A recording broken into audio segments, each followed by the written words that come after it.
Hello students, आज हम पढ़ रहे हैं chapter number 2 microorganisms friend and four.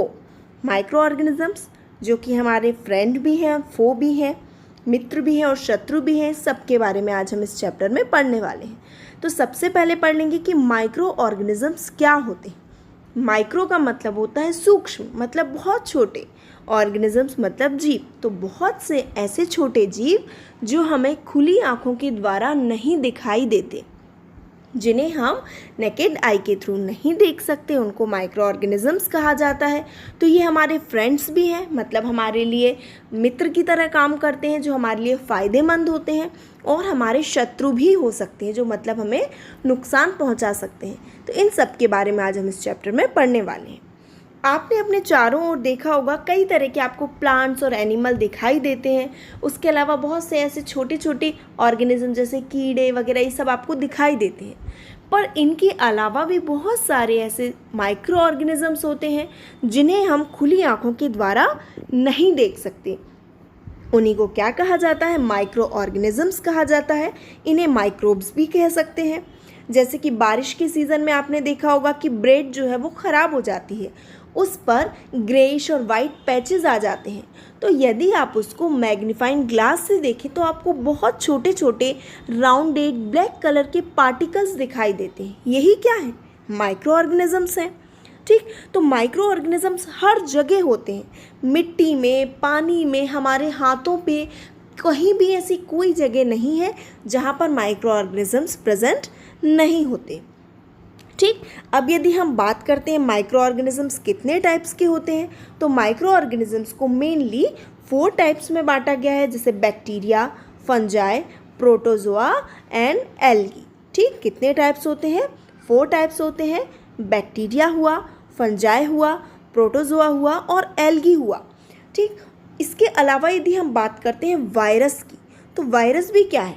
Virus क्या होते हैं? वायरस भी माइक्रोस्कोपिक होते हैं। इनको भी खुली आंखों से नहीं देख सकते, इनको माइक्रोस्कोप से ही देखा जाता है।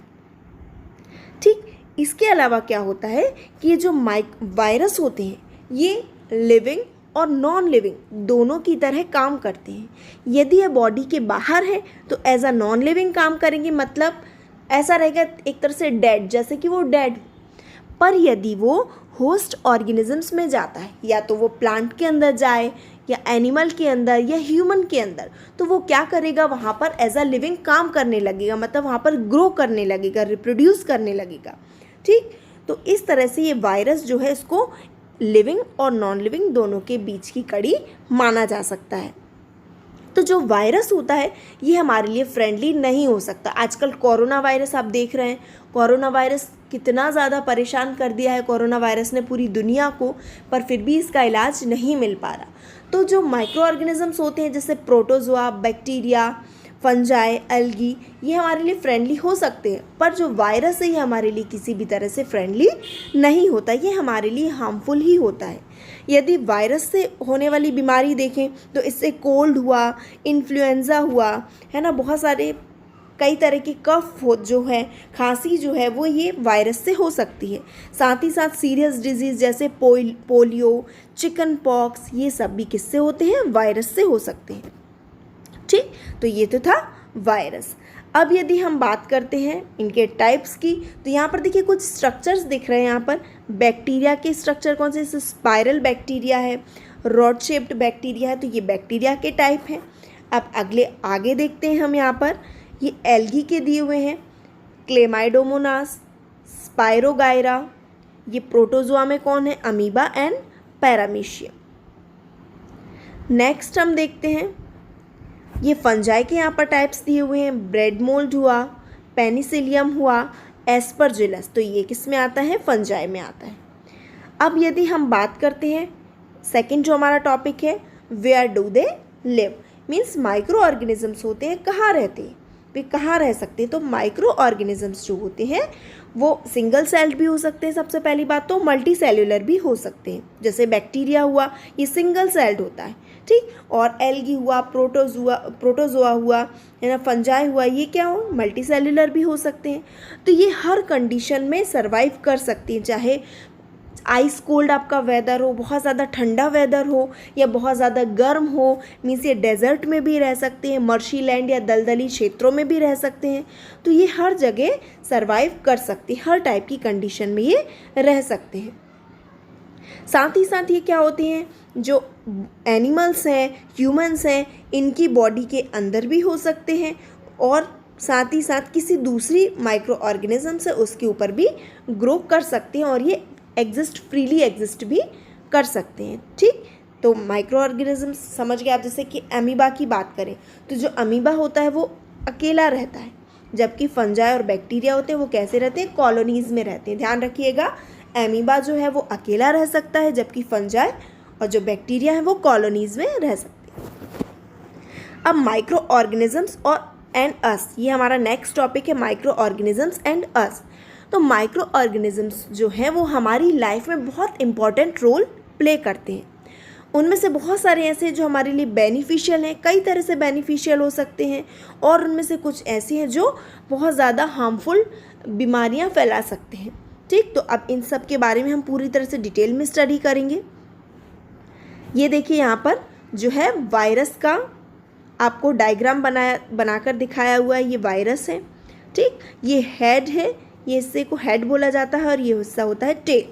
ठीक, अब यदि हम बात करते हैं फ्रेंडली माइक्रो ऑर्गेनिजम्स की, तो जो माइक्रो ऑर्गेनिजम्स हैं वो हमारे लिए कई तरह की चीज़ों में हेल्पफुल होती हैं, जैसे कि preparation of curd, bread and cake.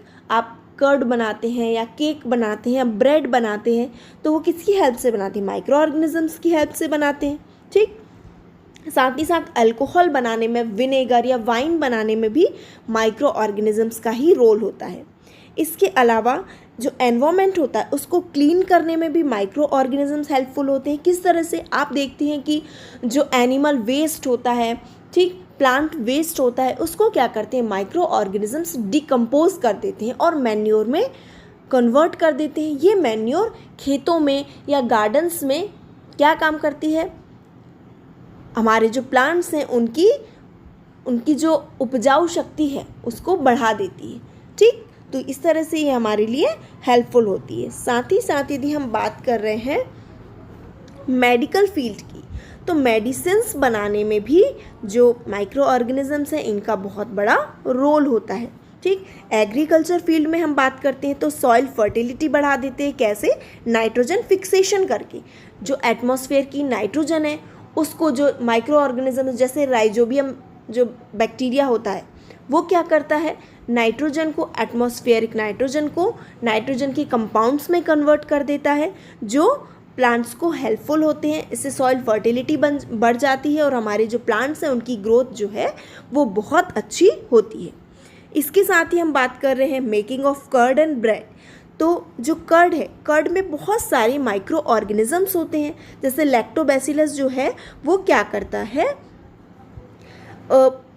Curd के फॉर्मेशन को प्रमोट करता है। ये दूध में बढ़ता जाता है और दूध को काय में बदल देता है, कर्ड में बदल देता है।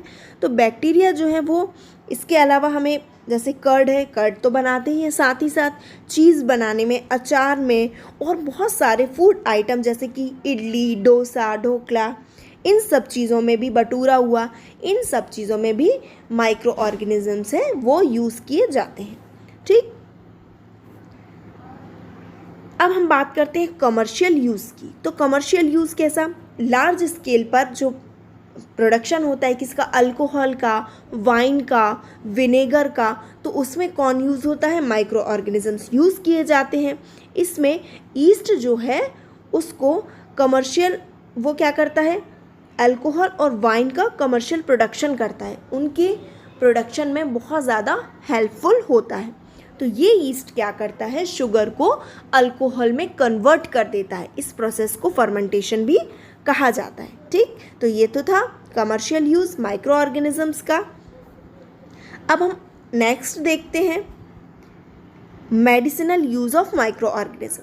तो माइक्रो ऑर्गेनिजम्स मेडिसिन्स बनाने में भी बहुत ज़्यादा हेल्पफुल होते हैं।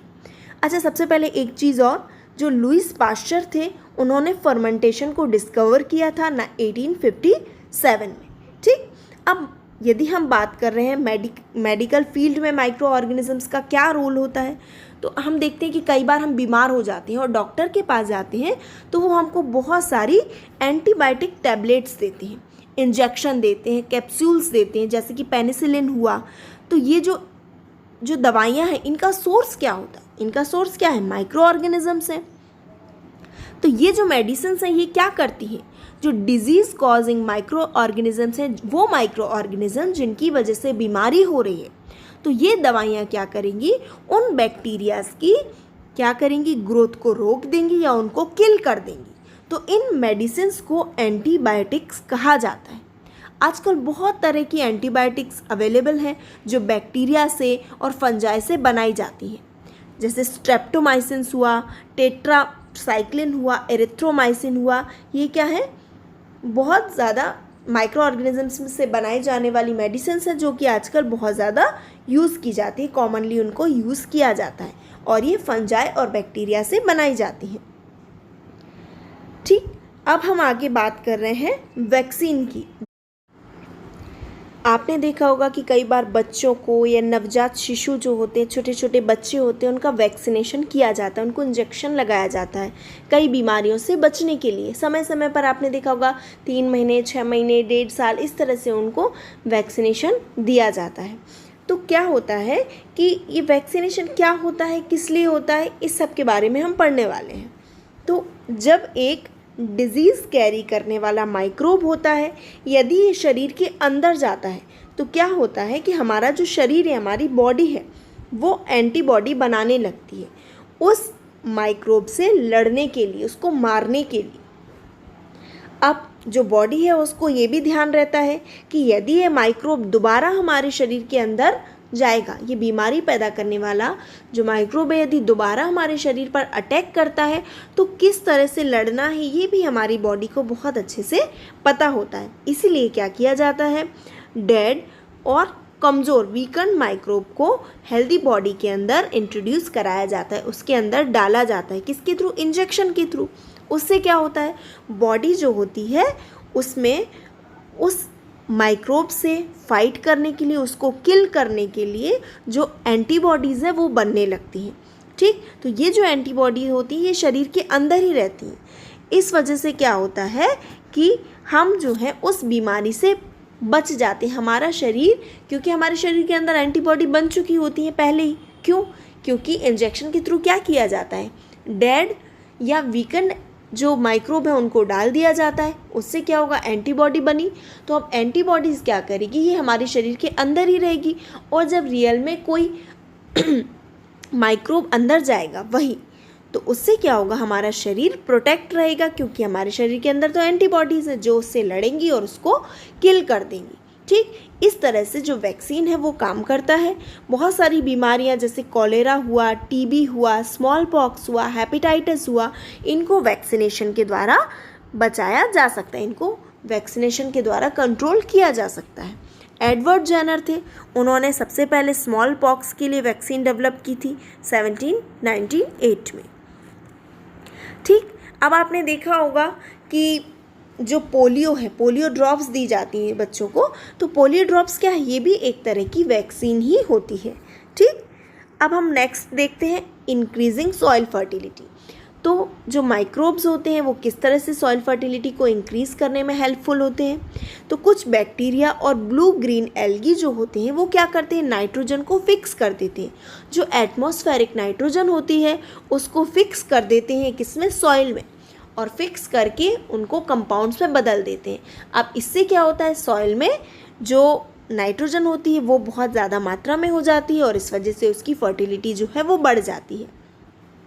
और इस तरह ये जो माइक्रोब्स हैं इनको क्या कहा जाता है? इस तरह के बायोलॉजिकल नाइट्रोजन फिक्सर्स। ठीक, जो ये काम करते हैं, मतलब कि एटमॉस्फेरिक नाइट्रोजन को कन्वर्ट कर देते हैं नाइट्रोजन कंपाउंड्स में, जिससे कि सॉइल फर्टिलिटी बढ़ जाती है।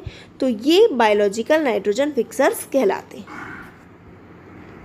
अब क्लीनिंग द एनवायरनमेंट को क्लीन करने में माइक्रो ऑर्गेनिजम्स किस तरह से हेल्पफुल होते हैं?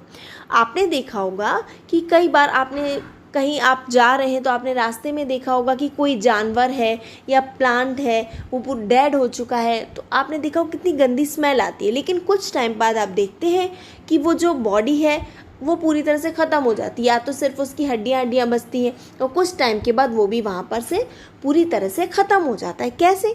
जो माइक्रो ऑर्गेनिजम्स होते हैं वो क्या करते हैं, इनको डीकम्पोज कर देते हैं। डीकम्पोज करने के बाद उनको यूज़फुल चीज़ों में बदल देते हैं, जैसे मैन्योर बन जाती है उनकी, ठीक, जिसे क्या करते हैं दूसरे प्लांट और एनिमल यूज़ कर लेते हैं। और इस तरह से माइक्रो ऑर्गेनिजम्स उस डेड ऑर्गेनिजम्स को या वेस्ट को डीकम्पोज कर देते हैं और उनको सूटेबल सब्सटेंस में बदल देते हैं, ठीक, जिसे दूसरे प्लांट्स और एनिमल यूज़ कर लेते हैं। अब हम देखते हैं हार्मफुल माइक्रो ऑर्गेनिज्म। अभी तक हम बेनिफिशियल माइक्रो ऑर्गेनिजम्स के बारे में पढ़ चुके हैं। हमारे फ्रेंड्स जो थे, फ्रेंड्स की तरह से उन्होंने कैसे काम किया था ये हम देख चुके हैं। अब हम पढ़ने वाले हार्मफुल माइक्रो ऑर्गेनिजम्स के बारे में। तो जो माइक्रो ऑर्गेनिजम्स होते हैं वो कई तरह से हार्मफुल हो सकते हैं, ठीक। उनमें से कुछ क्या होते हैं, डिजीज़ कॉज करने वाले माइक्रो ऑर्गेनिजम्स होते हैं ह्यूमन बींग्स में, प्लांट्स में और एनिमल्स में। तो इस तरह के जो डिजीज़ पैदा करने वाले माइक्रो ऑर्गेनिजम्स हैं, pathogens, disease causing micro organisms in human.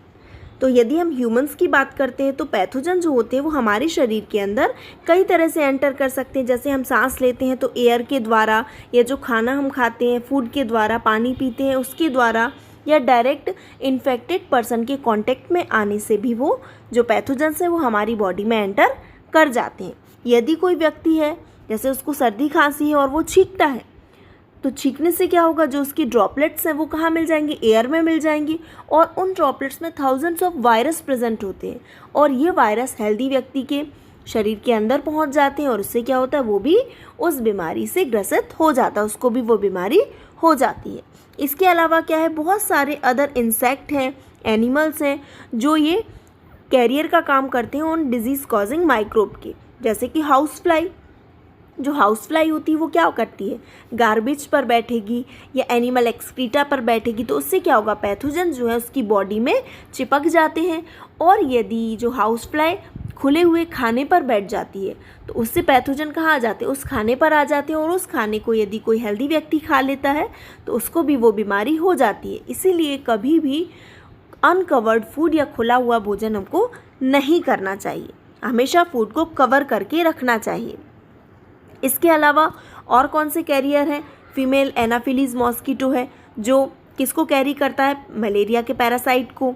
Aedes mosquito है, ये किसको कैरी करता है, डेंगू वायरस को। तो अब देख रहे हैं कि जो मलेरिया हुआ, डेंगू हुआ, ये किसके द्वारा हो रहा है, मॉस्किटो के थ्रू हो रहे हैं। तो हमें किस तरह से मलेरिया और डेंगू को फैलने से रोकना चाहिए, किस तरह से रोक सकते हैं हम। तो हम देखते हैं कि जो मॉस्किटोज़ है, मॉस्किटो के थ्रू ये बीमारी हो रही है। तो मॉस्किटो जो है वो पानी में ब्रीड करते हैं, इसलिए हमको कहीं भी पानी जो है वो कलेक्ट नहीं होने देना चाहिए। जैसे कूलर्स में भरा होता है, टायर में, और फ्लावर पॉट्स होते हैं, इन सब में पानी भर जाता है। तो हमको क्या करना चाहिए, उस जो आसपास, इनके आसपास की जो जगह है उनको सूखा रखना चाहिए, और कहीं भी पानी को इकट्ठा नहीं होने देना चाहिए। इससे क्या होगा कि जो मॉस्किटो है उनकी ग्रोथ नहीं हो पाएगी और हम इन बीमारियों को फैलने से रोक पाएंगे। अब यहाँ पर देखते हैं कुछ कॉमन ह्यूमन डिजीज़ दी गई हैं जो माइक्रो ऑर्गेनिजम्स के थ्रू होती हैं, तो पढ़ लेते हैं। ह्यूमन डिजीज़ है ट्यूबरक्लोसिस है, टीबी किसके द्वारा होती है, बैक्टीरिया के थ्रू होती है, और इसका मोड ऑफ ट्रांसमिशन क्या है, मतलब किसके थ्रू फैलती है, ये एयर के थ्रू, ठीक। मीजल्स या खसरा है, ये वायरस है, वायरस के द्वारा होती है और ये भी एयर से फैलता है। चिकन पॉक्स, ये भी वायरस से होती है, ये एयर या कांटेक्ट में आने से फैलती है। पोलियो, ये भी वायरस से होती है और एयर और वाटर की वजह से ये फैलती है।